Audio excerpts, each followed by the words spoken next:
fitoerany masina. Midera azy eo amin'ny habakabaky ny heriny. Midera azy noho ny asany lehibe. Midera azy araka ny habeny voninahiny. Midera azy amin'ny fitsofana ny anjomara.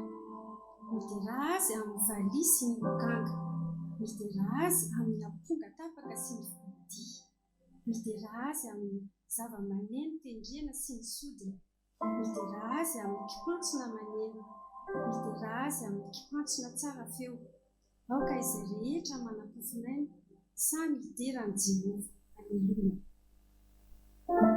Any tokantrano any dia andehantsika hiara hideran'Andriamanitra, hiara hira, ho hira kotokory iray ho firana 5:30 voalohany sy 2:10.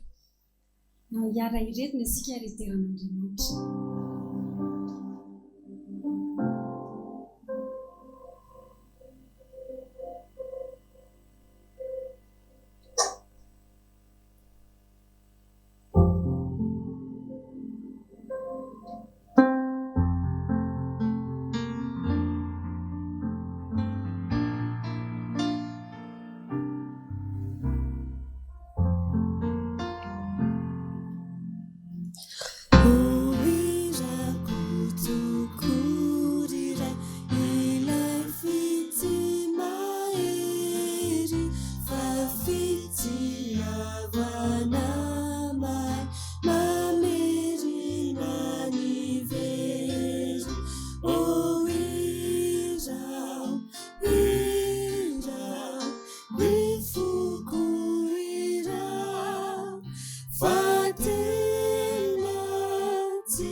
Venez le célébrer, son grand amour, venez le chanter. Tuzatika ny rafiderana amin'ny alalan'ny hira, venez le célébrer ao amin'ny Gemme 516.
Célébrer, chanter, célébrer.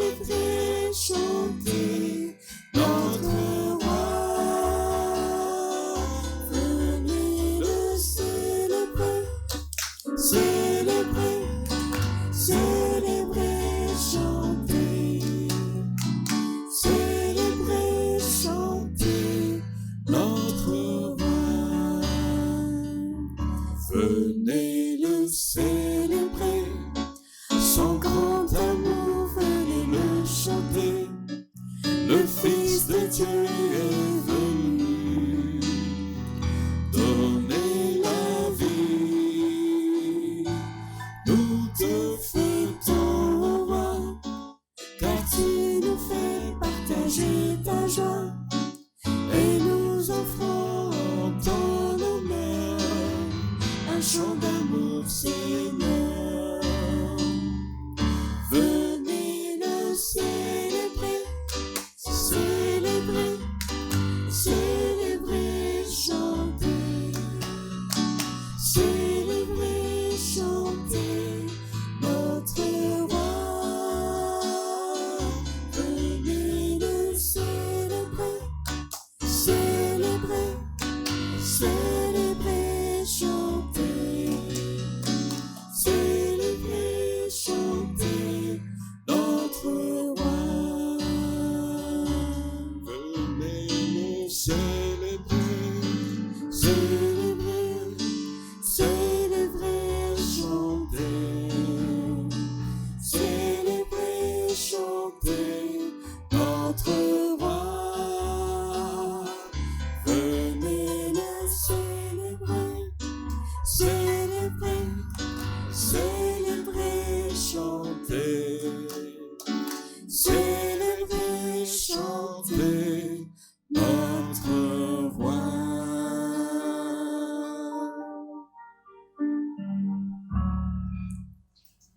Mianatra mitia. Izay ny lohateny toroteny mpanompon'Andriamanitra androany. Mba ahafahantsika mba mpititra kely an'izay, mino fa efa feno ny fampianarana ho antsika androany, fa mifampidirana kely fotsiny anao lahatsoratra kely ho antsika ho voninahitran'Andriamanitra irery ihany. Aimera le plus celui qui se donnera le plus. Si tu veux aimer jusqu'au bout, il faut être prêt à donner toute ta vie. Aimer, c'est donner gratuitement, mais c'est aussi être ouvert pour accueillir le don de l'autre. Celui qui a le plus aimé, c'est le Christ. Non parce qu'il a prouvé le plus d'affection sensible pour les hommes, mais parce qu'il a le plus donné, et le plus consciemment, et le plus volontairement, et le plus gratuitement. Si tu arrêtes de donner, tu arrêtes d'aimer. Si tu arrêtes d'aimer, tu arrêtes de grandir. Si tu arrêtes de grandir, tu arrêtes d'achever. Tu arrêtes de t'épanouir en Dieu. Car aimer, c'est prendre le chemin de Dieu. La tsinontsinona, Michel Quast, au book Réussir. Twizatsika ny fitiavanan'Andriamanitra.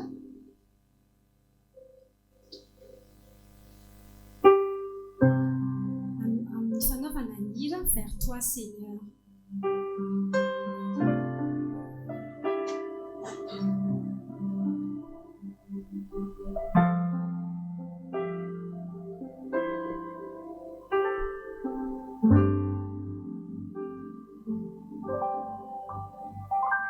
Vers toi, Seigneur,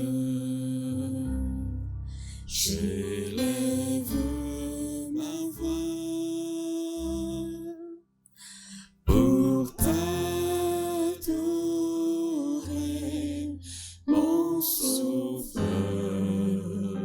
mon roi. Reçois, Seigneur, comme un doux parfum, l'amour et le chant de nos cœurs reconnaissants. Vers toi, Seigneur, j'élève ma voix pour t'adorer, mon sauveur, mon roi. Reçois, Seigneur, comme un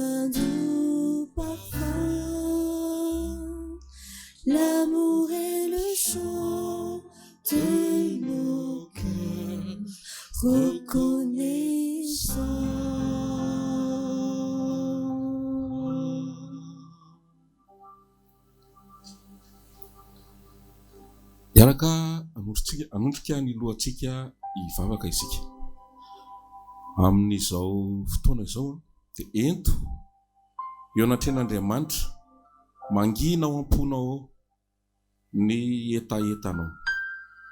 etaetanao ho an'ny vadinao, etaetanao ho an'ny zanakao, etaetanao ho an'ny olontianao, etaetanao ho anao manokana. Raha sendra misy projet tianao manokana hoentina amin'Andriamanitra dia fotoanany izao. Angatao Jesosy anafaka ny tsy metimety rehetra, tsy hantanteraka ny projet anao na asa na aretina tiana hoesorina na fiarovana manokana ho an'ny ankizy any am-pianarana na fiarovana ho anao any amin'izay misy anao any na gidragidra eo amin'ny fanolobodi-rindrina na tsy fifanarahana eo amin'ny ray sy ny zanaka na ny reny sy ny zanaka, ny tsy fifanarahana eo amin'ny mpiray-tam-po na inona vesatra mety mianjady anao dia ento amin'i Jesosy zany androany mba ho vahan'Andriamanitra olona. Fa raha ny zanaka ny mahafaka anao dia ho afaka tokoa ianao. Iary hivavakantsika. Andriamanitra, tonga izahay mitondra ny enta mavesatra rehetra eo an-tongotrao, satria ianao no miteny fa raha ny zanaka ny mahafaka anareo dia ho afaka tokoa ianareo. Taio ny tokantrano rehetra izay manatrika izao fotoana izao. Ny fifandraisan'ny mpivady ataovy miatsara, miamatotra, mitombo. Ny fifandraisany eo amin'ny zanaka sy ny ray aman-dreny ataovy miatsara, miamatotra, mitombo. Ny fifandraisana eo amin'ny samy mpiray-tam-po na aiza izy ireny na aiza dia ataovy miverina indray. Ny enta mavesatra toy ny aretina dia sitranonao.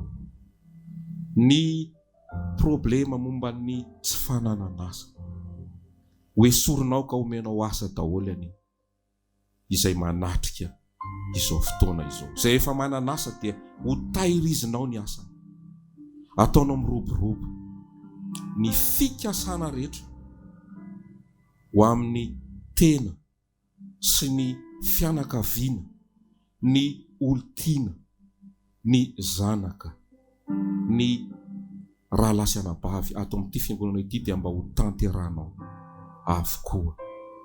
Entinay manokana ireo mararinay na aty Eoropa na any ivelany, any Madagasikara sy melipatrana manerina izao tontolo izao mba hokitianao, mba hositranonao izao dia izao.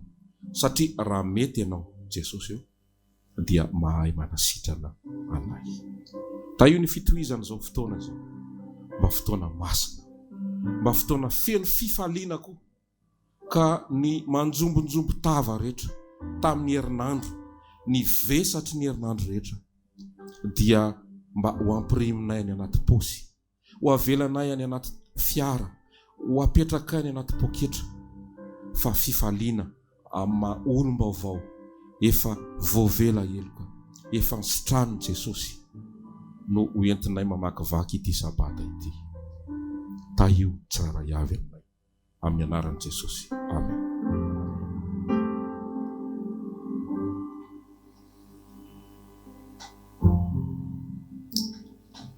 Alohan'ny manatsika idirana amin'ny fanaovana ny fanatitra sy ny ambafony dia anao ny hira tsy takatry ny saiko akory.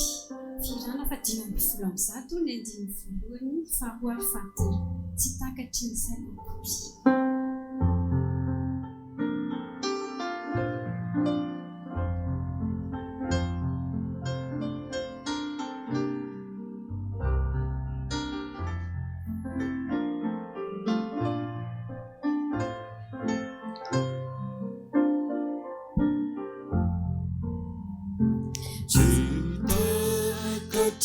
Saiko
finoko fa tena aina ka itokiko sy faniko mandra-piavy ilay maraina izay iverenana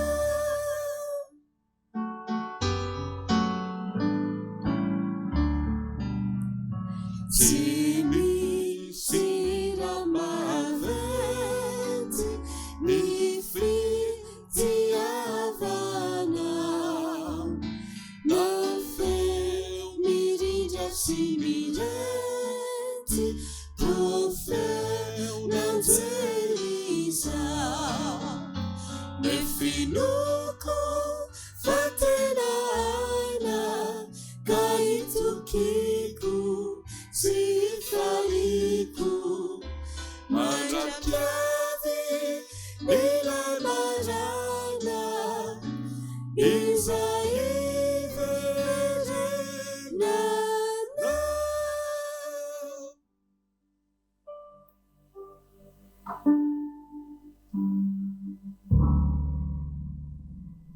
hiditra eo amin'ny fitaom-pivavahana mafonja indrindra isika dia mifanatitra sy ny ampafolony ho antsika rehetra ny tokantrano any dia aoka izao fotoana izao mba tsy fotoana lalovana fotsiny fa raiso ny fanatitra avy ao anaty poketra, raiso ny fanatitra avy ao anaty posy amin'izao ora sy fotoana izao dia atokany mihitsy ataovy ao anaty baiboly ataovy ao anaty lesona sekoly sabata na ataovy ao anaty valopy tena raiso andana mitsangana dia raiso ny fanatitra sy ny ampafolony atokany fa rehefa miaona indray isika dia alefa izy aty am-piangonana aoka izao fotoana izao mba fotoana amin'ny teny vahiny intime amiko aminao miaraka amin'Andriamanitra ka tena mangatakatsika mandritra ny fiokira mba hanolotra ny fanatitra sy ny ampafolony ho an'i Jesosy arahana fiokira. Amen.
Soran'Andriamanitra isika fa afaka nanolotra ny fanatitra sy ny ampafolony. Andeha hanondrika ny lohantsika isika mametaka izany eo am-pelantan'Andriamanitra. Vavaka tsika. Raha malalo indro ny fanatitra sy ny ampafolony izay vokatra kely dia kely raha ny fahasoavanao narotsaka ao tamin'iray no tany saina eto kanefa dia miantsinay vokatra ny foza ho apetraka ao anaty baiboly na ao anaty firana na ao anaty lesona sekoly sabata ao anaty valopy mba ho voatokana mba ho masina ary rehefa tonga ny fotoana anaterana izany aty amin'ny tempolinao dia hoentina iampifaliana sy ao anaty famasinana tanteraka izany saotra noho ny rason'i Jesosy Kristy izay tandindo ny fanatitra velona taio ny fitohizany izao fotoana izao amin'ny anaran'i Jesosy. Amen.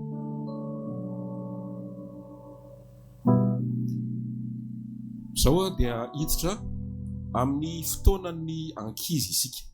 Atsovy daholo ny ankizy ao an-tokantrano ao dia asevo manatrika izao fotoana izao iaino ny tantara ho an'ny izy ireo.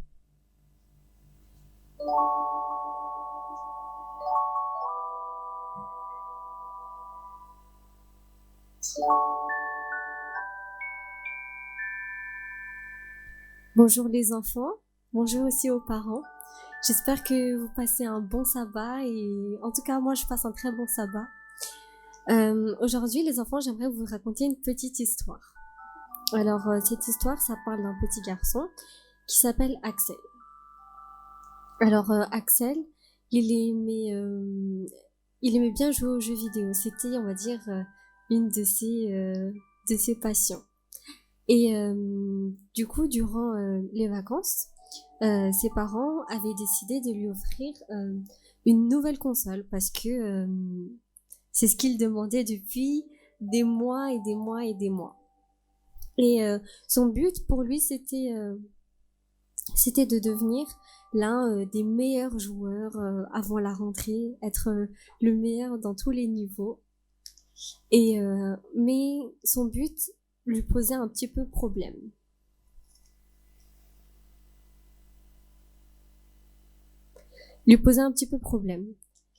C'est-à-dire qu'il se disputait tout le temps avec sa sœur parce que il avait plus le temps de jouer avec elle. Il avait plus le temps de passer du temps dans le jardin avec elle ou de faire toutes sortes de jeux et d'activités ensemble. Et du coup, sa sœur était un peu triste, c'est normal. Et un jour, du coup, c'était pendant les vacances, Axel, il était déjà sur sa console. Déjà depuis 10 heures du matin, il était déjà dessus. Et il y avait une fête foraine dans la ville où ils habitaient. Et c'était le dernier jour où la fête foraine allait rester. Du coup, ses parents ont dit allez, venez, on va tous sortir un peu, on va prendre l'air, on va aller à la fête foraine, on va s'amuser ensemble. Et du coup, la petite sœur, elle était très très contente. Elle s'est dit ouais, enfin, je vais pouvoir m'amuser un petit peu. Mais Axel, il a dit non, peut-être une prochaine fois. Moi, je vais encore battre ce niveau parce que c'est très important pour moi. Et les parents, ils ont dit d'accord, c'est pas grave, mais t'inquiète pas, on ira une prochaine fois avec toi. Et Axel fait oui. Et du coup, les parents et la petite sœur d'Axel, ils sont partis à la fête foraine, ils sont bien amusés, ils ont fait toutes sortes de jeux, toutes sortes de manèges, et ils ont même acheté des barbes à papa, des petits pop-corn. Et pendant ce temps, Axel, lui, il était en train de jouer, et au bout d'un moment, il en avait marre. Il en avait marre parce qu'il n'arrivait pas à battre son niveau, il commençait à avoir mal à la tête, et commençait à s'énerver. Et du coup, il a décidé d'arrêter, il a jeté sa manette, il a fait c'est bon, moi j'en peux plus, j'y arriverai pas. Et il sort de sa chambre et il voit qu'il y a personne dans la maison. Et il se demande où ils sont partis où sans moi Et à ce moment-là, ses parents ils rentrent tout contents d'avoir passé une belle après-midi. Et Axel il était énervé contre eux, il a dit mais vous êtes partis sans moi, vous m'avez même pas appelé, vous m'avez même pas dit qu'il y avait une fête foraine, vous vous amusez sans moi, et je trouve que c'est pas juste alors que je suis votre enfant quand même. Et du coup les parents ils ont dit mais Axel, on t'a demandé de venir avec nous, et on t'a demandé de venir avec nous pour s'amuser, pour sortir un peu de la maison. Et c'est pas parce qu'on t'aime pas, c'est juste que tu as préféré jouer à tes jeux vidéo que passer du temps avec nous. Et du coup, Axel il s'est demandé ah oui, c'est vrai que maman m'a dit ça ce matin et tout. Et du coup, la mère d'Axel, elle prit Axel dans ses bras, elle lui dit la prochaine fois, Axel, écoute quand on te parle et apprends aussi à passer du temps avec les autres, à passer du temps avec les personnes qui comptent pour toi plutôt que de rester enfermé tout seul à t'amuser. Et ce que j'aimerais vous faire passer à travers cette histoire, les enfants, c'est que on a beaucoup de temps devant nous et utilisons-le bien en passant du temps avec notre entourage, en passant du temps avec nos frères et sœurs, nos amis, mais aussi à passer du temps avec Dieu. Parce que si on priorise les jeux avant Dieu, et ben peut-être que on passera des moments difficiles et qu'on s'énervera plus qu'on sera content. Voilà, c'était mon histoire aujourd'hui et bon sabbat les enfants.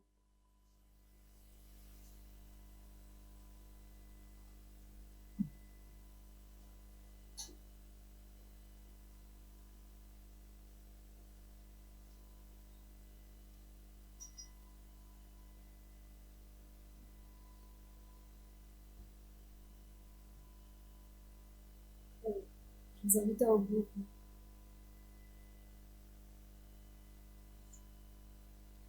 Je vous invite à ouvrir vos Bibles à Jean 15, verset 13.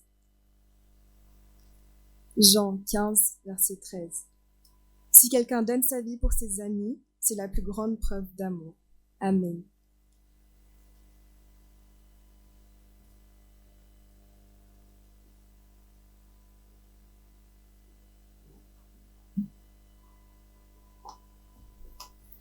Iza tamintsika no mbola tsy nandalo ady mafy ady sarotra.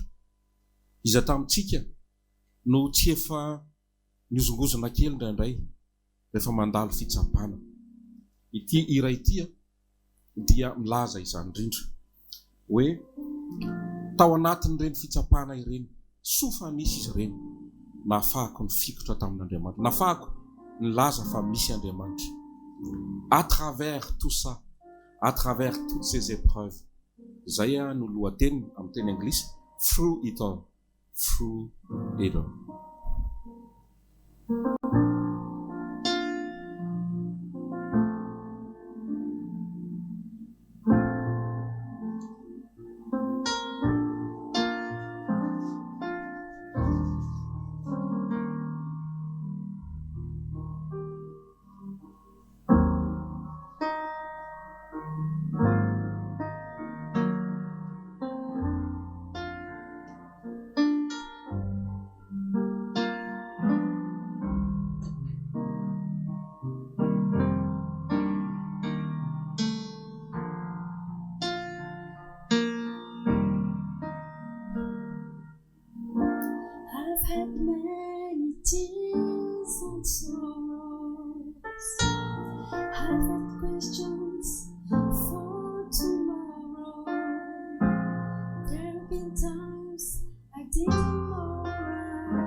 And I've seen so many faces.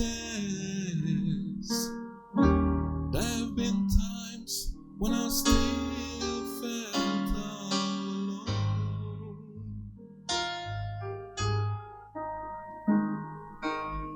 But in my lonely hours, those precious lonely hours, Jesus, He let me know I was His own.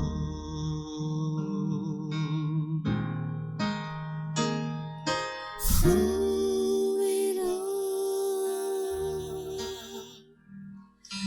through it all,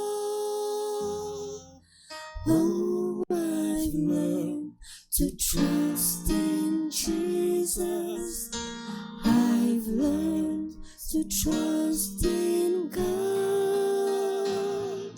Through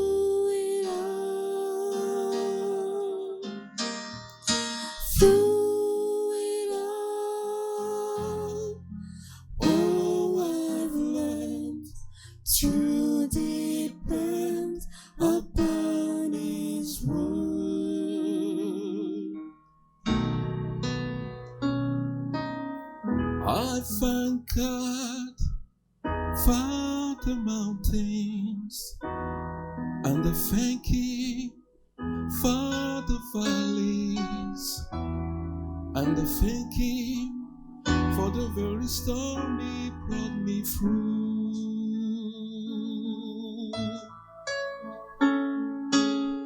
If I now had a problem, I've never known that my great God could solve them.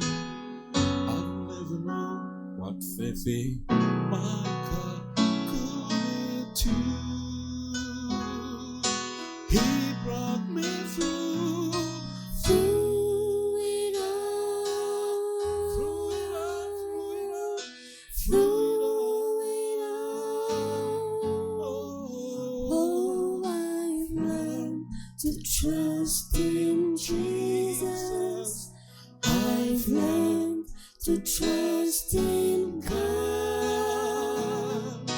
Through it all, through it all, through it all. Oh, I've learned to depend upon His word.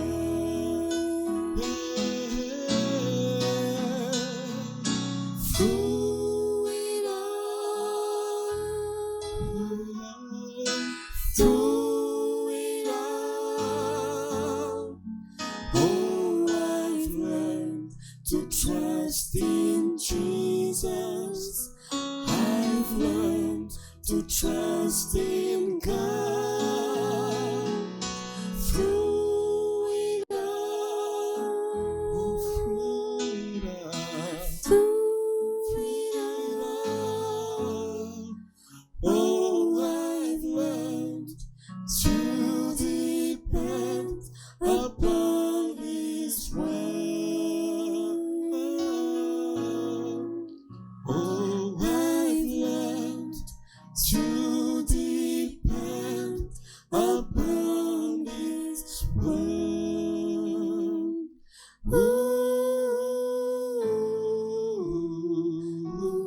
through it all. Amen. Zao dia mangataka ny rahalahy Moria atsika hitondra teny somafaly. Mahafinaritra be ny lohateny entiny amintsika androany. Mianatra mitia.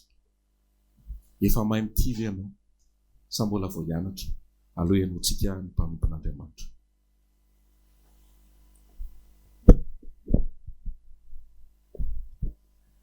Misaotra anao rahalalan'ny Raina piditra ny toriteny sahady, ary misaotra indrindra antsika tsirairay avy koa manatrika n'izao fotoana izao, ary isaorantsika ihany koa Andriamanitra na totosany zavatra rehetra, fa no izy no ahafahantsika mbola voaharo sy salama tsara amin'izao sabata izao, dia isaorana indrindra izy. Misy zavatra nafinaritra kely anahy nataon'i Giovanni tamin'ny herinandro teo, dia mba ho tantaraiko kely aminareo ilay izy. Giovanni moa zany zanako faralahy, vao 3 taona izy dia vao nanomboka nianatra izy tamin'ity taona ity. Dia izy tena tsy tiany mandeha makany am-pianarana. Dia rehefa andeha hoentina any am-pianarana izy dia tena mifosifosy amin'ny tany mihitsy. Non, pas école, pas école. Je veux Lidl. Le Lidl io, magasin, supermarché aty à France. Dia tamin'ity herinandro ity indray zany nateriko nianatra izy maly, dia tomany mifosifosy amin'ny tany tsy mety andeha toy izy. Non, pas école, l'église. Dia donc tsapako hoe tsy ny zaza ihany ke zany manana ny fiangonana, fa hatramin'ny Giovanni ary dia manana hifankahita amin'ny mpiray fanantenana aminazy. Ary mino fa antsika rehetra dia samy manana ihany koa ny iona amin'ity tempolin'Andriamanitra ity, ary matoka fa mbola ho tanterahan'Andriamanitra izany faniriantsika izany.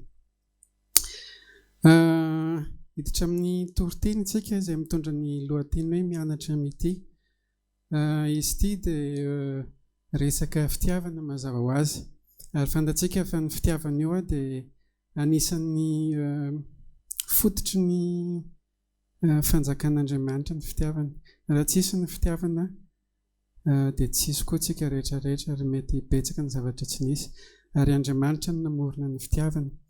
Kanefa ny fanontaniana mipetraka dia izao hoe inona marina moa ny tena hoe fitiavana ary afaka misy zavatra afaka concrètement ampiarinao ve ny fitiavana sa théorie ny betsaka. Voilà. Bon, tantara personnel kely ity tantaraiko aminareo ity tamin'ny 2013-2014 tany. Nisy fotoana zany za nanana problème, ohatran'ny olona rehetra nanana problème dia entina mbavaka ny problème zany dia ianao zany mba mino tena mino hoe tena hain'Andriamanitra ny zavatra rehetra, tsy zavatra tsy hain'Andriamanitra. Dia izay foana ny averinao isan'andro dia nefa ny zavatra miseho dia izao ohatran'ny averzan'izay ny zavatra hitako. Le problème tsy afaka dia tonga ny zavatra hafa koa misesika.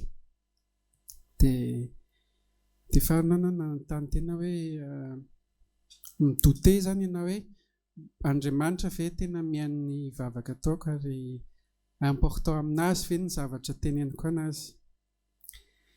Dia lasa ny saiko tamin'izay ary misy olona betsaka amin'ny Baiboly rehefa mivavaka dia ohatran'ny hoe kinga Andriamanitra mamaly ny vavaka ary valim-bavaka be mihoatra ny zavatra eritreretina ary ny zavatra miseho. Dia somary vexé kely za satria mieritreritra hoe mety angambany tsy gasy dia tena important amin'Andriamanitra fa ny olona amin'ny Baiboly ny jiosy sy ny olona taranak'i Abraham no tena important. Dia nandeha ny fotoana dia nisy fotoana zany ny haino ny bokin'ny Izao dia tonga tamin'ity verset Izao 5:17 hoe tsy misy manana fitiavana lehibe noho izao dia manolotra ny ainy hamonjy ny sakaizana. Resaka profim-pitiavana ity verset ity ary izay no tena nataitra anahy. Ary Jesosy no niteny an'ity phrase ity dia tsy nitsoika amin'izay zany fa Jesosy ity teny hoe profim-pitiavana ambony indrindra no meko anareo. Dia lasa ny saiko ny eritreritra n'io phrase io dia hoe mety ho possible ve amin'ny olombelona manao don d'organe ho an'ny olona tsy dia tena hoe akaiky ny fony. Mety ho sarotratra ihany. Misy ny olona manao don d'organe fa amin'ny ankamaroany dia olona efa ho faty. Izany hoe tsy ampiasainy intsony ny organe ao anatiny dia omeny don gratuit ho an'izay olona mety mbola azo ositrana. Fa ary misy ihany koa ary rarany hoe ianao olona velona dia hanome don ho an'olona. Miexista ihany izay fa matetika le don ataony ao dia soit ho an'ny vadiny na ho an'ny zanany. Izany hoe olona akaiky ny fony ny tena nomezany no avy tany manao an'le don. Ny tiako hiaviana amin'izay dia izao hoe sarotra na ho aniza dia sarotra ny manao don, surtout don mikasika ny tenanao ho an'ny olona tsy akaiky ny fonao. Dia izao nefa ny zavatra miseho Jesosy fantatsika tsara fa mpanjakan'ny mpanjaka tany an-danitra, tompon'ny voninahitra izy tany an-danitra ary tsy manana hoe zavatra mahaory anazy zany amin'ny mahampanjaka ny mpanjaka anazy. Kanefa dia izao ny alana zany confort zany dia lasa izy nidina tetỳ amin'ity tany ity naka ny endritsika olombelona dia nanaiky nanolotra ny ainy hijaly teo amin'ny hazo fijaliana. Dia lasa ny saika mba mety ho possible ve zany raha misy olona maromaro eto amin'ity tany ity tsy dia tena tiany. Asa izy ny havitan'izany ohatra hoe tsy tia misy olona tsy tiany dia ho vitany ve ny hanolotra ny ainy. dia hoe zao tena impossible zany. Ary tena izay no tiany Jesosy soporofona amin'ity frazy ity hoe na iza ianao na taranak'i Abrahama ianao na tsy taranak'i Abrahama, dia tena fitiavana lehibe no natolony, satria ny tenany manontolo ny fony na teo amin'ny hazo fijaliana na vodana antsika, tsy organe fotsiny. Dia mbola ho tohizantsika koa eo amin'ny jaona ihany 7:7-7:30, dia izao no vaky ny teny hoe eny aoka ho tahaka ny tiavako anareo no mba hifankatiavanareo kosa. Jesosy no miteny eto. Ny tiany Jesosy lazaina dia izao. Jesosy zany tamin'izy dia tean-tany niporofony tamin'ireo mpianan'ireo ny fitiavana an-jareo. Dia ireo mpianan'ireo koa nahatsapa ny tena fitiavan'i Jesosy anazy. Dia Jesosy hoe raha tsapanareo ny fitiavako anareo dia tiavatra n'izay koa ny namanao. Ity zany no règle voalohany indrindra amin'ny fitiavana, izany hoe impossible amintsika ny hanana fitiavana raha ohatra tsika tsy mahatsiaro fa Andriamanitra ity antsika. Ahoana tokoa moa ny ahafahako mitindra lahako raha ohatra ka zaho misaonitira hoe tsy dia tena tian'Andriamanitra. Dia izay zany ny baziny voalohany. Fantaro fa tena tianao Andriamanitra ary iaino ao amin'ny fiainanao izay hoe tian'Andriamanitra ianao. Zaho nanomboka tamin'ny alalako an'ity verset dia tena tsy nidote intsony na 1% ny amin'ny fitiavan'Andriamanitra anahy. Dia sorako anazy lehibe indrindra izany. Ary noho izay fitiavany anazy izay no ahafahako ihany koa tia ny hafa manodidina anahy. Raha namela ny heliko izy dia avelako koa mazava ho azy ny heliko ny olona nanao ratsy taminahy. Izay ny baziny zany. Raha ohatra ka tsy nanameloka anazy Jesosy dia izaho koa tsy handeha hanameloka ny olona manodidina anahy. Izay nataony Jesosy taminao zany no aoka ho ataonao amin'ny hafa. Izay ny première règle. Misy resaka fitiavana mahafinaritra ihany koa amin'ny ato amin'ny Baiboly, amin'ny testamenta taloha, dia tantara diso fantatsika loatra sisy ny mpitory-teny. Tantaran'ny Davida sy Jonathan izy ity. Ndao vakiantsika Samuel voalohany 7:20, 1:2-4. Dia izao ny vakiko izy. Rehefa nitsahatra ny teny tamin'ny Saoly izy, dia raiky piti tamin'ny Davida ny fanahany Jonathan, ka tia azy ohatra ny tenany mihitsy izy. Ary Saoly nandray azy tamin'izany andro izany, ka tsy namela azy ody tany amin'ny tranondrainy intsony. Ary Davida sy Jonathan nanao fanekena noho ny fitiavan'i Jonathan azy toy ny tenany. Ary nesorony Jonathan ny akanjony ivelany izay teny aminy ka nomeny an'i Davida mba amin'ny akanjo fiadiany sy ny sabany ary ny tsipikany ary ny fehikibony koa aza. Samuel voalohany 7:20, 1:1-5. Davida sy Jonathan aloha no resantsika eto. Fantatsika tsara fa Jonathan dia zanaka ny mpanjaka Saoly, zanaka lamatoa. Izany hoe Jonathan zany prince, olona prince zany olona manam-boninahitra.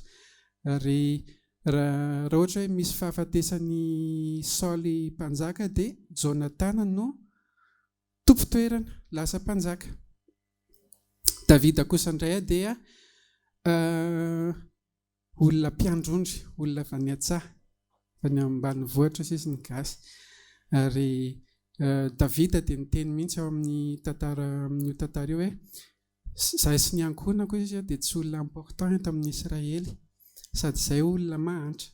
Izany hoe Davida zany par rapport amin'ny Jonathan dia misy décalage be ny situation zareo. Kanefa izany zavatra izany tsy nanakana ny Jonathan ho tian'i Davida ohatra ny tenany. Tonga saina zany namaky an'ity satria izao ny fitiavana zany, ny tena fitiavana tsy manavakavaka ny situation'ny olona. Matetika dans la vie en général ny olombelona dia izao attiré kokoa amin'ny olona metimety na hoe amin'ny olona hanana situation, hanana ny intérêt azafady. Zay ny ohatrany hoe zay zany foronan'ny olona en général. Fa le olona majinjinika tsy dia misy mijery loatra, tsy dia misy misintéressé loatra.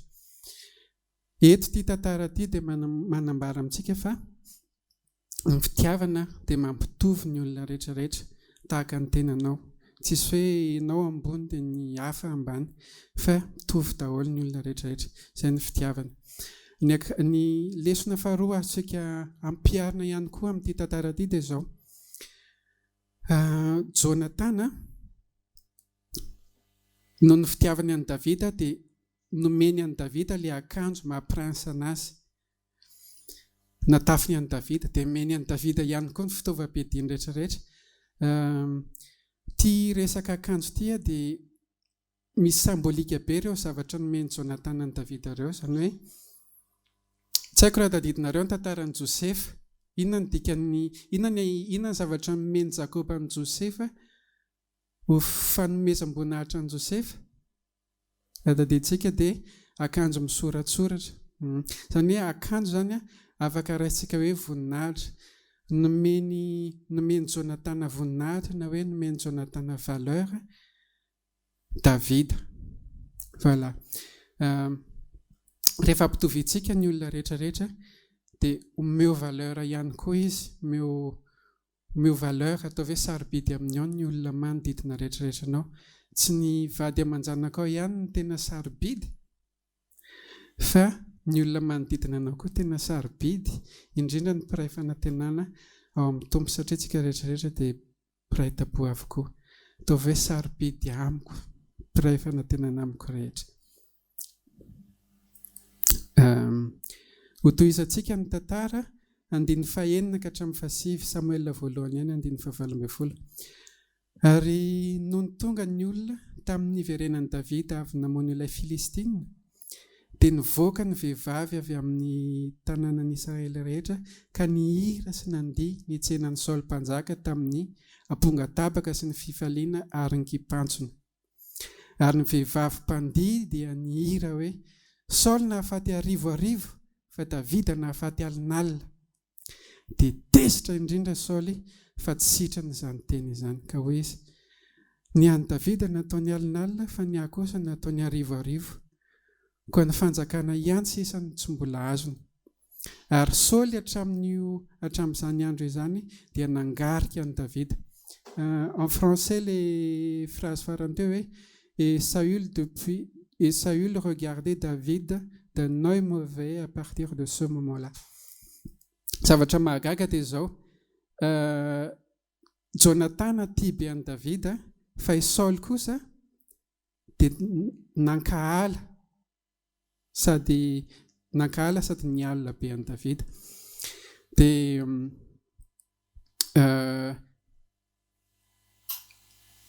suiten'le zareo zany rehefa avy nandresan'ny Goliata zareo teto, avy nandresan'ny Filistina, dia normalement rehefa avy mandresiny miaramila dia mitsenana azy ny vahoaka. Izay zany ny situation teto, mitsenana azy ny vahoaka, manome voninahitra ny mpanjaka aloha voalohany indrindra, dia izay vao ny mpanaraka anazy.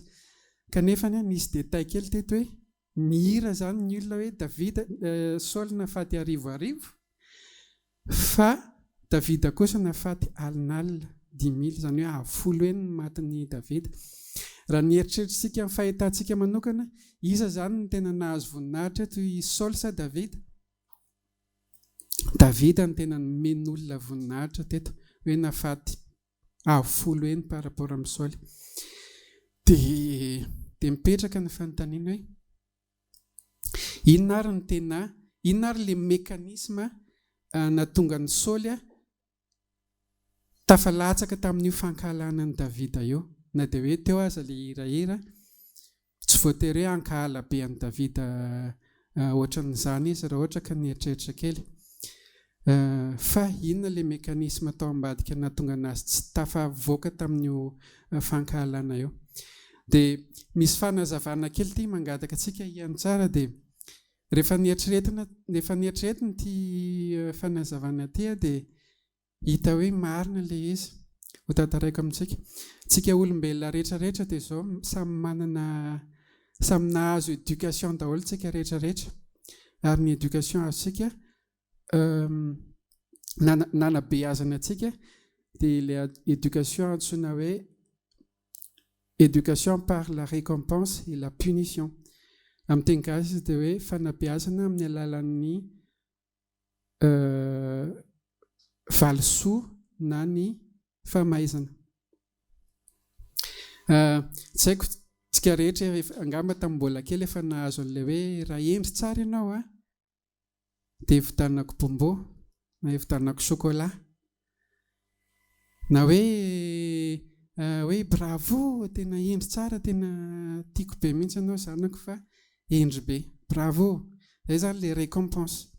Fa rehefa maditra kosa ianao dia hoe tsy mahazo kilalao ianao na tsy mahazo zavatra ianao amin'ny Noël satria ianao naditra.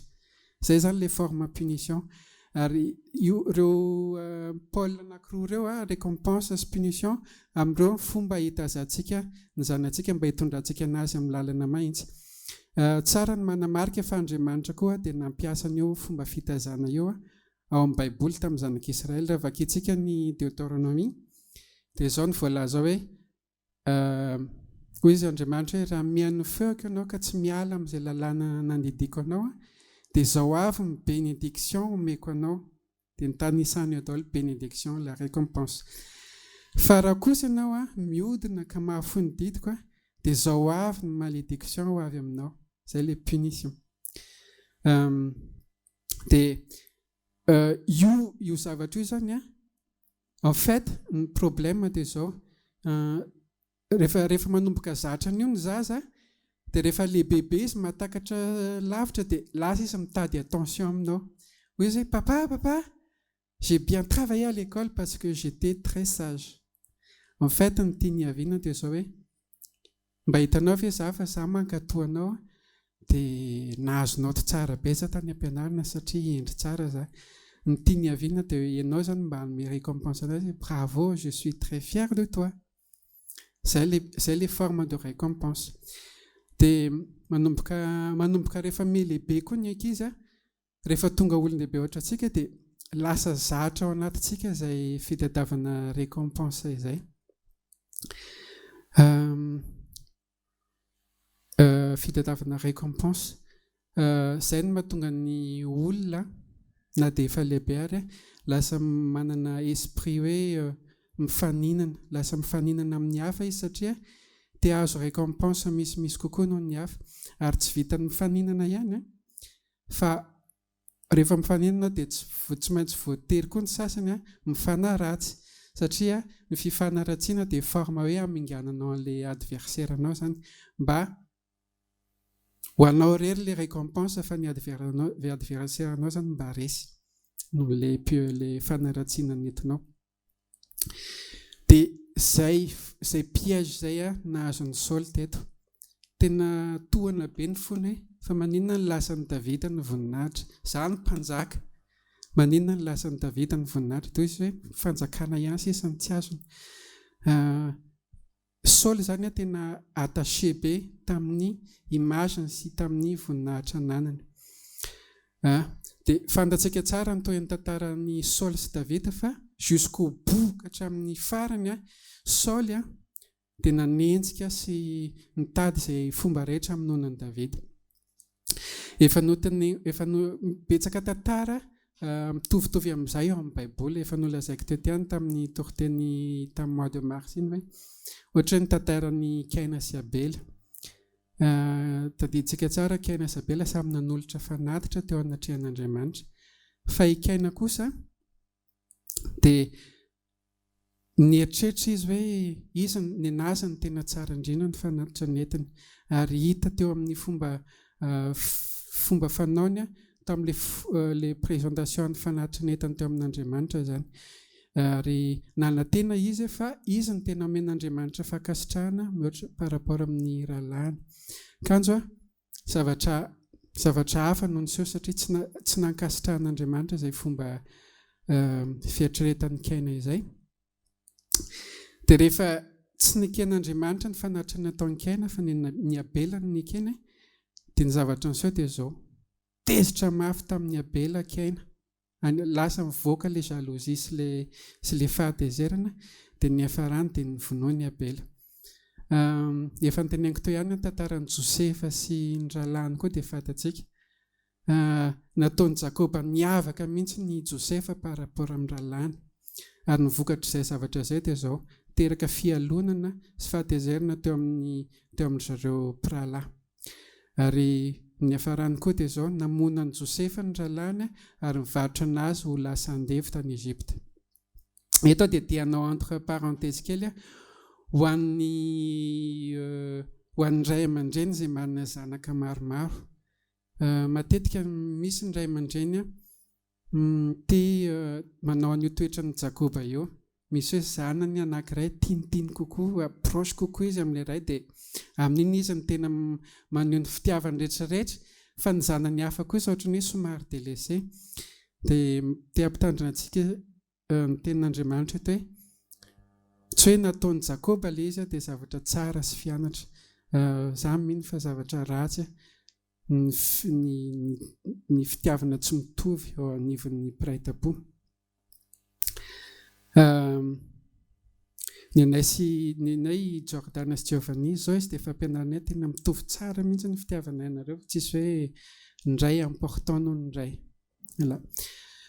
Fantatsika ihany koa ny tantaran'i Ezekela, mpanjakan'i Israely. Rehefa tonga tao amin'ny namangy anazy ny mpanjakan'ny Babilôna, dia inona ny zavatra nataon'i Ezekela? Dia siosio dedaka be mihitsy Ezekela, natorony daholo ny fananany rehetrarehetra tao an-tranony, ny trano fitehirizana, ny fitaovam-piadiana rehetrarehetra. Dia iseho amin'ny Babilôna izy regarde moi, olona manana maizy azy ny mpanjakan'i Israely. Dia tezitra tamin'ny Ezekela Andriamanitra tamin'izay, dia izy Andriamanitra hoe izay zavatra natorona ny mpanjakan'ny Babilôna rehetrarehetra dia omeko anazy. Tadiditsika tsara izay tantara izay.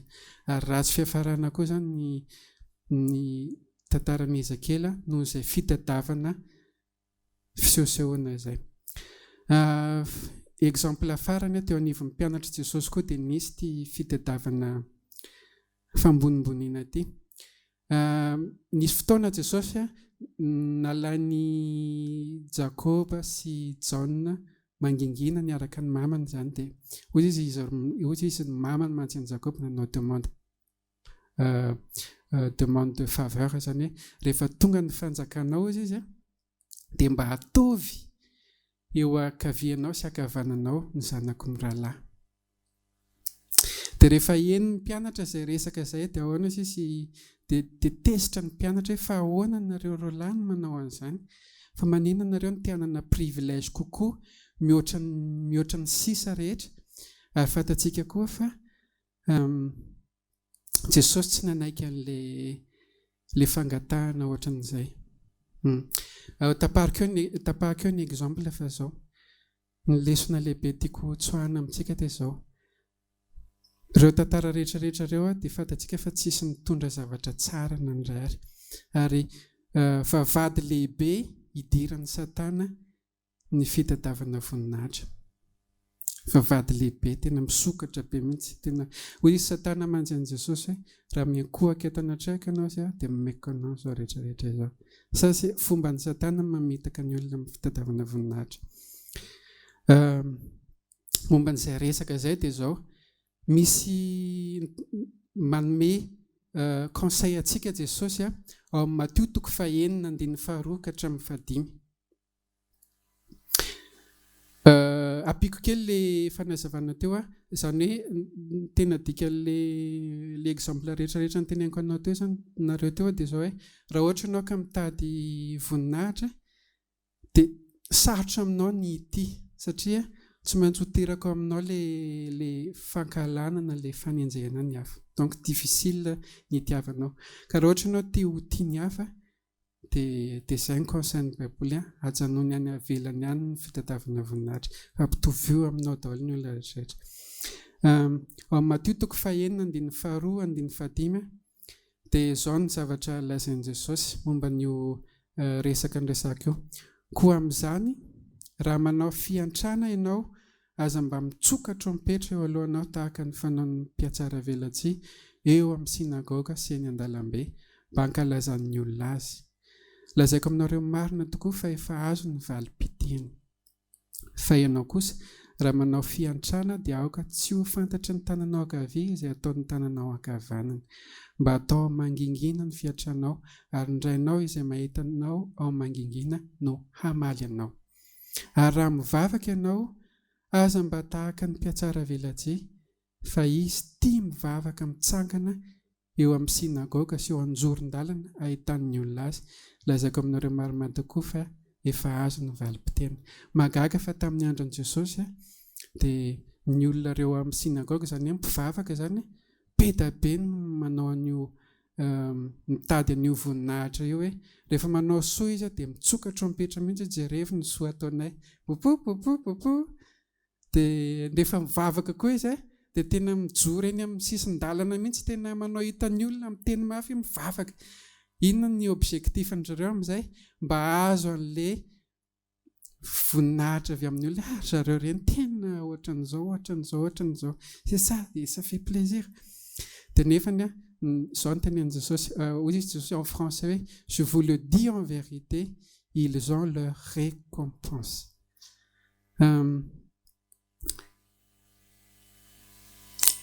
Dia manohy ihany Jesosy amin'ny Luka 7:17-10. Hoy izy hoe ary iza moa aminareo, Luka 7:17-10. Tia vakiko amin'ny français mialatsiny fa amin'ny français ilay izy ohatran'ny mazava kokoa ny amin'ilay gasy. Izao ny zavatra teneniny hoe supposons ceci, l'un de vous a un serviteur, il laboure les champs ou il garde les troupeaux.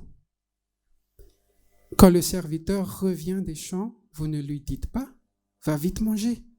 Au contraire, vous lui dites « Prépare mon repas, ensuite change de vêtements et viens me servir pendant que je mange. Après, tu manges et tu boiras à ton tour.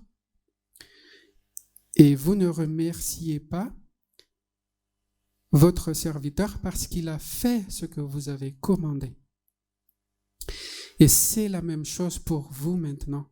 Quand vous faites tout ce que Dieu vous a commandé, dites, nous sommes des serviteurs ordinaires, nous avons fait seulement ce que nous devions faire. Tena hoe fanetretena be mihitsy, tsy ohatran'ilay olona tao amin'ny sinagoga teo hoe nanao asa soa dia asa soa. Fa hoy izy Jesosy izao no tenen'i Jesosy, rehefa vitanao sisa ny zavatra nandidian'Andriamanitra anao, zavatra ataonao, dia teneny fotsiny hoe mpanompo tsotra zaho ary izay tokony nataoko ihany nataoko. Fanetretena tena hoe tsisy fitadiavana voninahitra amin'izy. Alors, sokafako kely ny entre guillemets satria eto misy resaka hoe ary nareo sisy ary le tompo izany tsy misaotra le mpanompony akory. Izany hoe quelque part Jesosy dia tenena merci azy tsy ilayntsika indraindray. Kanefa dia izao entre parenthèse ity dikan'izany ve dia hoe tsika mpivavaka rehetrarehetra zany tsy mila récompense atsika, tsy mila merci, tsy mila nino, donc tsisy mifampiteny merci, tsisy mifampiteny hoe misaotra betsaka fa nafinaritra ny fotoana. Tsy izay ilay message. Eto dia manaritra ohatra manokana tena hoe mankasitraka an'ireto zatovo ery amin'ny teknika ery zareo rehetrarehetra dia isaky ny sabata tsy tapaka manatotosa ny fotoanantsika eto amin'ity MIANATRA ity dia saorina manokana zareo. Ary izany fisaorana izany dia mariky ny fitiavana sy fifanajana eo amintsika maha-kristianina.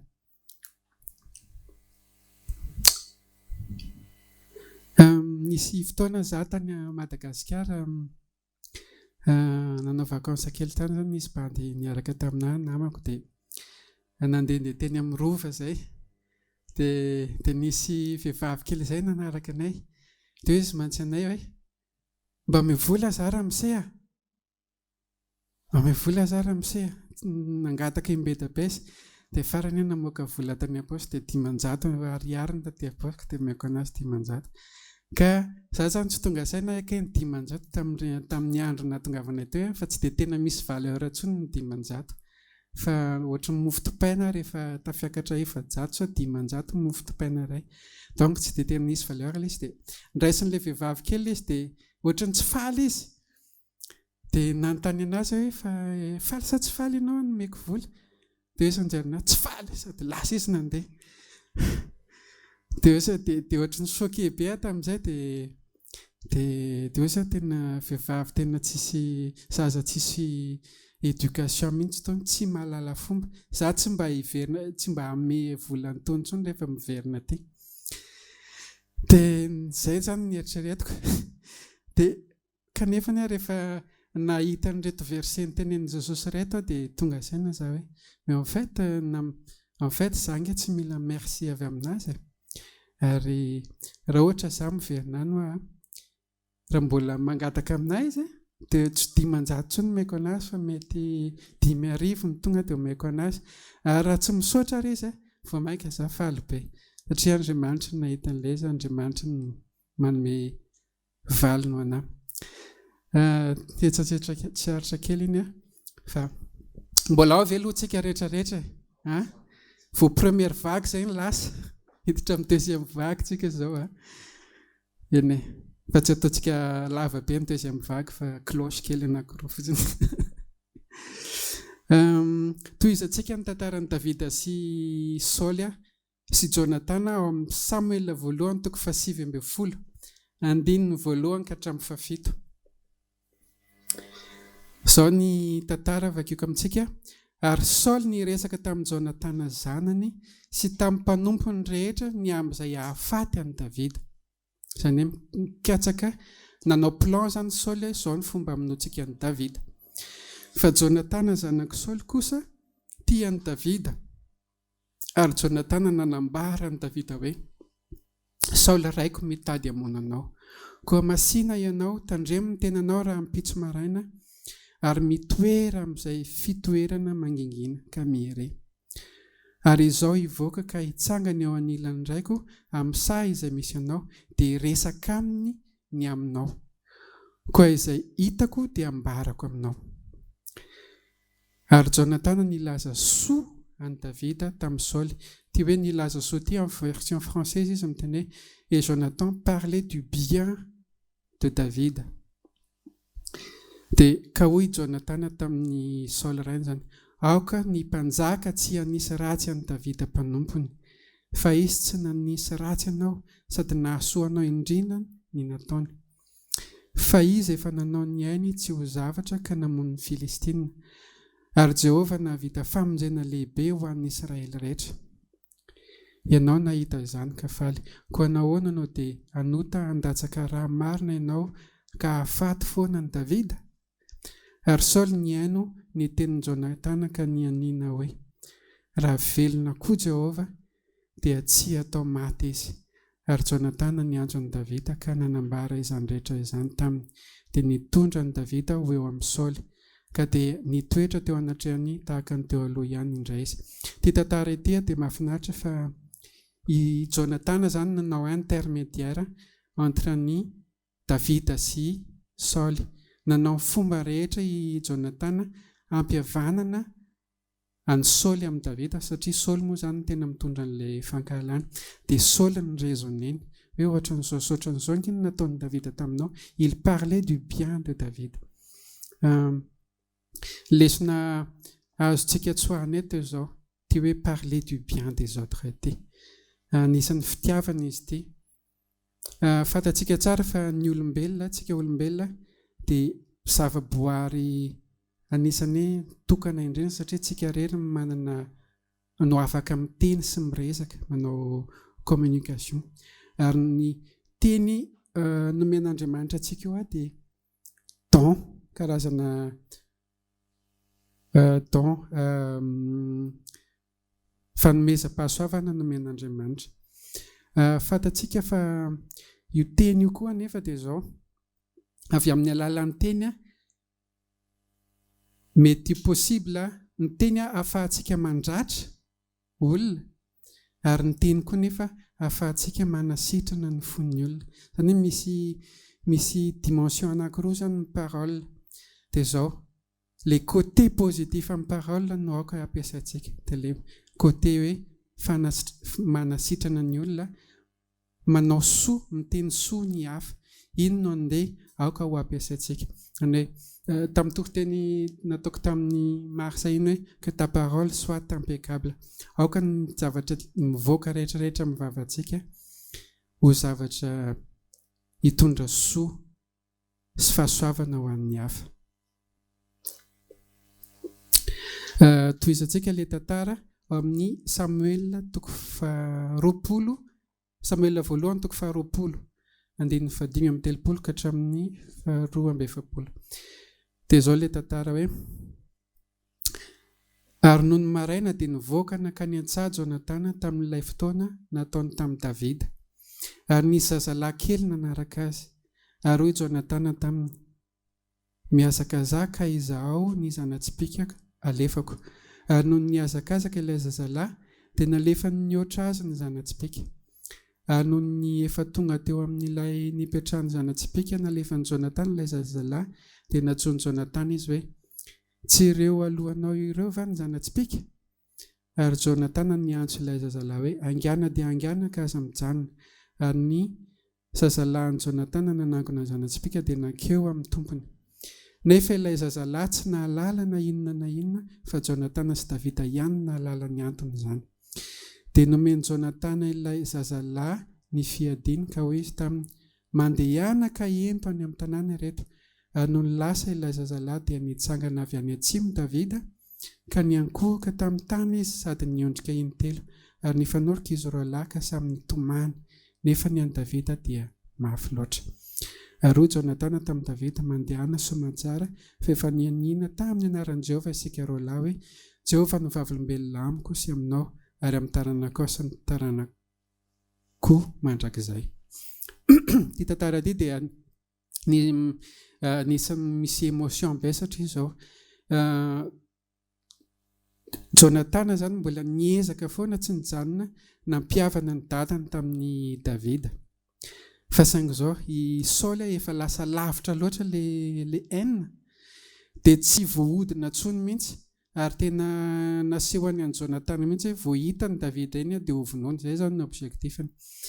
Dia Jonatana miaro an'i Davida, dia izao ny fanarahan'izy roa lahy hoe: ndany ianao miafina ny an-tsaha, dia raha pitsona afaka pitsy za miverina eo, dia omeko signe ianao hoe raha alefako lavitra le flèche, raha alefako akaiky le flèche, dia ny dikan'izao hoe afaka mijanona ianao fa niova ihany ny dadako.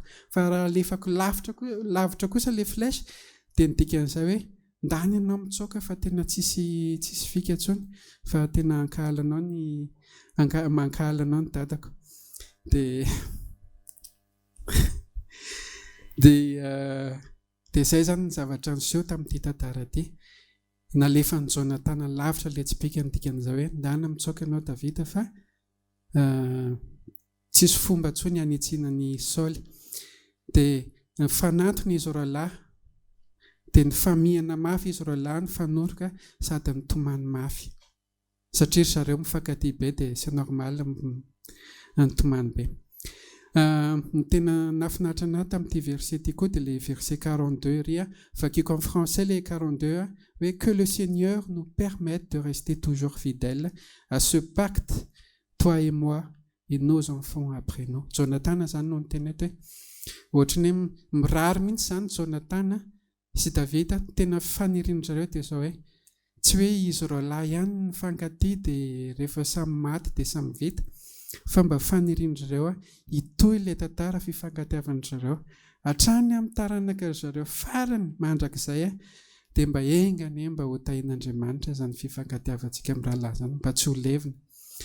Zavatra mahafinaritra ity satria izao nieritreritra izaho hoe mino fa tena sitrapon'Andriamanitra raha tsika ray aman-dreny mampita amin'ireo zanantsika ireo ny fifankatiavana izany, dikany hoe fifankatiavana izany. Za manokana personnellement dia tsisy nampianatra an'izany ohatran'izao ny fitiavana tamin'ny mbola kely, ary noho izay anton'izay dia tao anatin'ny tsy fahalalana tanteraka momba ny fitiavana dia betsaka ny zavatra ny se-passé tsy mifanaraka amin'izay hoe resaka fitiavana izay.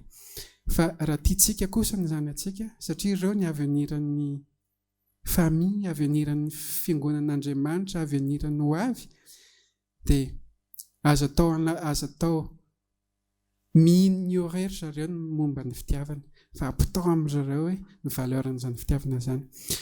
Zavatra tiako hotspihana kely fotsiny izao, ny resaka an'ilay hoe fitadiavana voninahitra teo, ny zaza dia tena mbola ao anatin'ny fitadiavana récompense, ary tena tian-jareo zany, ary amin'ny mahazaza anazy dia tena izay no mbola mety aminazy. Fa anjarantsika manitsy kelikely rehefa lehibe izy micomprendre hoe tsy ilaina intsony ny récompense. Fa amin'izao zany mbola hitantsika be da be hoe ny zaza tena mbola mila récompense. Tsy ho lava resaka fa enganeka mbola tsisy nandeha niala nareo, aza mbola makany an-dakozia aloha fa efa conclusion ty ataoko farany ty. Dia ho famaranako azy ho fehan'izay rehetrarehetra izay, mbola betsaka ny azo resahana fa ho faranantsika satria tapitra ny fotoana. Miangava antsika mba amerina maky an'ity Romanina 12 ty any an-trano, Romanina 12 dia ny Kôrintianina 1:17 afaka teniantsika any an-trano izy rehefa malalaka atsika, dia miresaka momba ny fampiarana n'izany fitiavana zany reto chapitre reto. Vakiko amintsika ilay izy hoe Romanina 12:17-18. Dieu m'a donné gratuitement ses bienfaits. Je peux donc dire à chacun de vous, ne vous croyez pas plus important que vous n'êtes. Eto dia mampatsiaro ny Baiboly aza mieritreritra hoe ianao plus important noho ny hafa, aza miavinavina hoe ça plus important que les autres. Mais que chacun se juge comme il est, selon la mesure de foi que Dieu lui a donnée. On partage. En effet, dans notre corps, il y a plusieurs parties et elles ne font pas toutes la même chose. De même, nous qui sommes plusieurs, nous formons tous ensemble un seul corps en étant unis au Christ. Zany hoe ny tenantsika hozy izy dia misy sofina, misy maso, misy vava, misy orona, misy volo. Kanefa izany rehetrarehetra zany dia mitambatra ho olona anankiray. Dia tsika rehetrarehetra ireo izy samihafa, c'est vrai samihafa tsika, kanefa tsika rehetrarehetra ireo dia iray ihany. Izay ny tenenin'ny Baiboly, iray ihany tsika. Ary aoka isika samy ho conscient izay valeur izay hoe ny hafa dia mitovy aminay ihany en fait, tsisy hoe ny hafa tsy important. Et nous sommes tous unis les uns aux autres, chacun à sa place. Tsika rehetrarehetra izy dia voatambatra ho iray ihany les uns les autres. Andiny fasivy, que votre amour soit vrai. Que votre amour soit vrai. Aoka ny fitiavanao ho fitiavana tena izy, fa tsy fitiavana théorie na hoe fitiavana misy hypocrisie, fa tadavy mihitsy ilay hoe tena vrai amour ny ainanao. Eto amin'Andriamanitra afaka manome anao vrai amour. Détestez le mal, attachez-vous au bien. Fadio ny ratsy dia fidio ny tsara. Aimez-vous de tout votre cœur comme des frères et sœurs chrétiens. Hoe tena mifankatiavanareo amin'ny fonareo rehetra tahaka ny prêtre-po kristianina. Soyez toujours les premiers à vous respecter les uns les autres. Aoka nareo izy ho voalohany hifanaja, fifanajana important eo anivon'ny fiangonana, samy mifanajana dia tsy mitovy azy. Servez le Seigneur activement, sans paresse et de tout votre cœur. Aoka sika hanompo an'Andriamanitra amin'ny fo rehetra, tsisy fahalainana ary amin'ny fo rehetra. Soyez dans la joie à cause de votre espérance, restez patient dans le malheur, continuez à prier fidèlement. Aidez les chrétiens qui en ont besoin. Ampiony kristiana izay mila fanampiana, recevez bien ceux qui viennent chez vous, raiso tsara izay vahiny tonga ao aminao. Dia ity important be 4:14. Souhaitez du bien à ceux qui vous font souffrir. Souhaitez du bien et non du mal. Nareo ve efa nanandrana hoe misy olona manao tsinontsinona anao na mandatsy anao dia tany am-ponao ianao tsy namaly fa mibeniran'ilay olona ianao. Dia efa nanao Landré? Misaotra anao ilay rahalahy. Inona sensation anao tamin'izay? Libération. Libération aussi sy rahalahy Landré. Ary sensation koa dia ohatran'ny hoe manana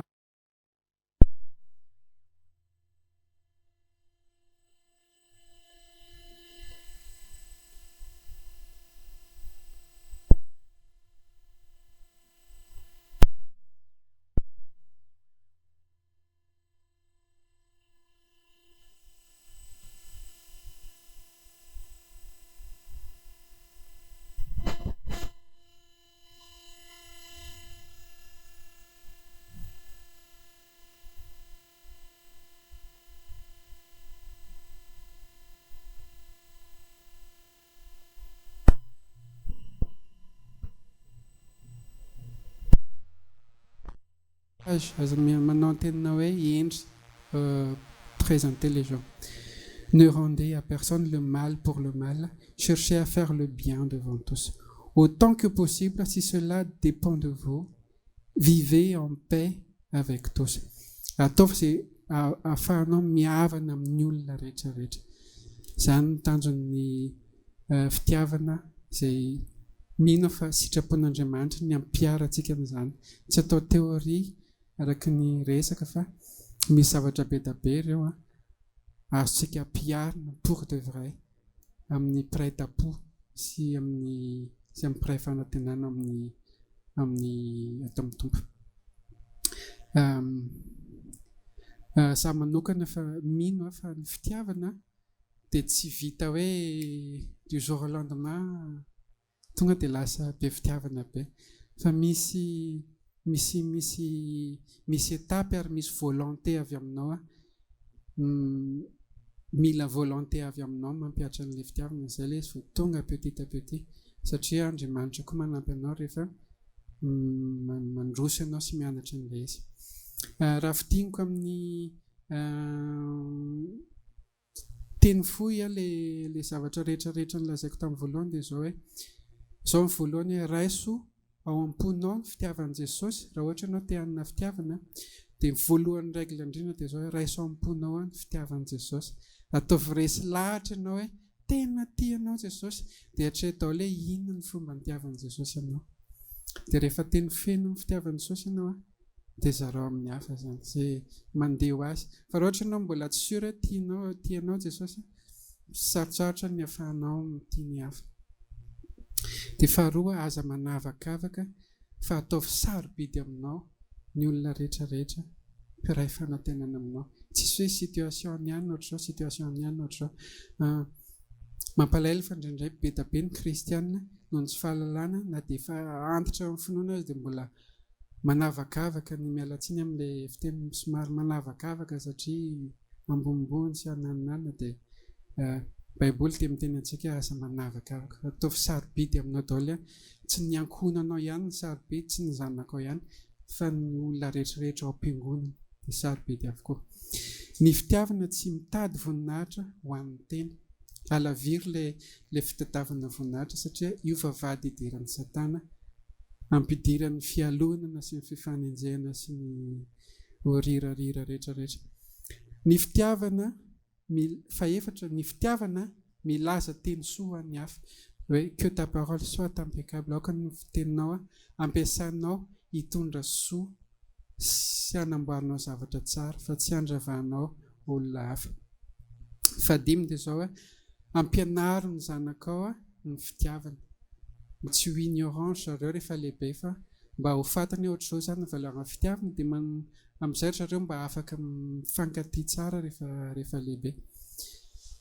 Dia fahinana farany hoe mivavaha ho an'izay nanao zavatra nampalahelo anao dia hoento mbavaka izy, mivavaha ho anazy dia hirario soa izy. Dia hitanao fa hitondra libération sy fifaliana feno anao zany. Tsy teny resaka maro tsony efa angamba aoka ny fanan'Andriamanitra no faniriako mba ampaniry an'izany teny rehetrarehetra zany ao am-pontsika sy ampitombo an'izany. Sarobidy amiko ianareo rehetra mirary soa indrindra ho antsika tsirairay avy, mirary ny fahasoavan'Andriamanitra feno ho antsika tsirairay avy amin'ity sabata ity. Amen. Sao dia manasa antsika tsirairay avy hanondrika alohantsika hivavaka. Ry iray na itsara indrindra zany an-danitra mbola misaotra anao indrindra noho ny fahasoavana izay nomenao sy ny zarainao taminay androany. Misaotra anao noho ny zany fitiavana izany izay irinao mba ho tonga dia amponay tsirairay avy. Nampalalanao ny fanjakanao dia miorina tanteraka amin'ny fitiavana. Dia aoka ny fananao Andriamanitra nampianatra nay tsirairay avy anana izany fitiavana izany sy hampiatra izany amin'ny olona rehetra manodidina anay. Dia ianao ihany koa hiaro ny fahasalamanay tsirairay avy. Ianao ihany koa hitantana ny fiainanay, andamina ny izay mety zavatra tsy milamina rehetra amin'izao andro sarotra misy ny otrikaretina Covid-19 izao. Aoka ianao andamina ny situation tsirairay avy mba ahafahanay mifaly mandrakariva sy manome voninahitra anao. Dia apetrako feno ampelatanao ny ankonana tsirairay avy na ny akaikina ny lavitra ao feno fahasoavanao izay amin'ity sabata ity sy amin'ny andro rehetra iananay. Ny vavaka izany dia tononika amin'ny anaran'i Jesosy. Amen.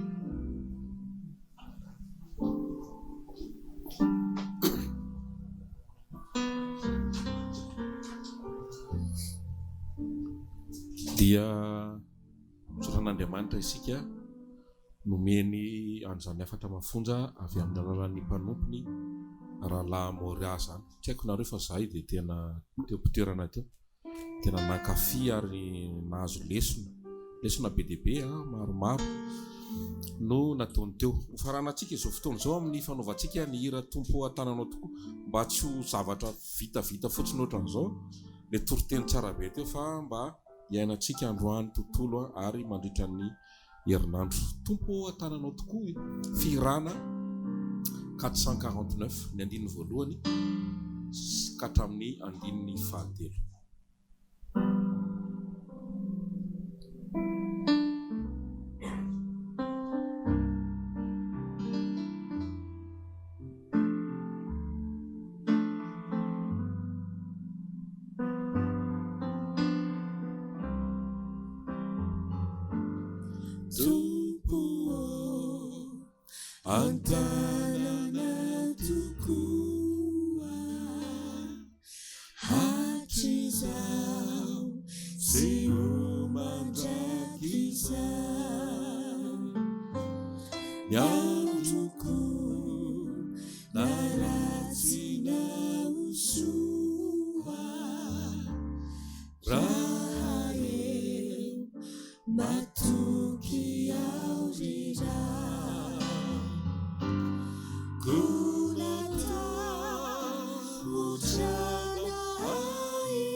Mampa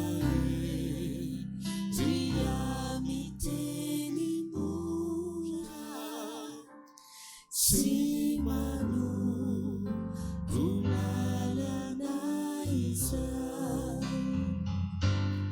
sambatra morery tompotia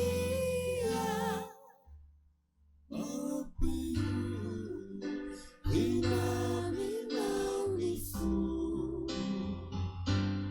fonina amin'izany tia sia rehetra izay manjo amin'ireo ny teny fikasana ivelomako antany ity soindrindrako ilay ganana zay miandry akontrary fitiavana mitafotafo unamely kapokako enia kilovidina lafo azoa tokany fofako.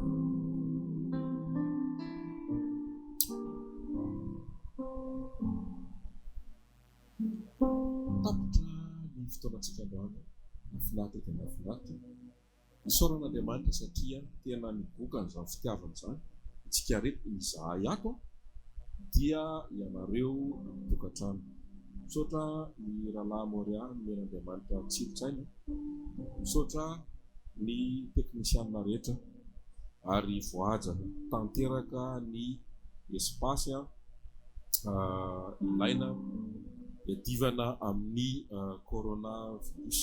Toy ny mazatra dia mba asokafo daholo ny kamerantsika rehetra any an-trano any dia miara-mikopakopaka isika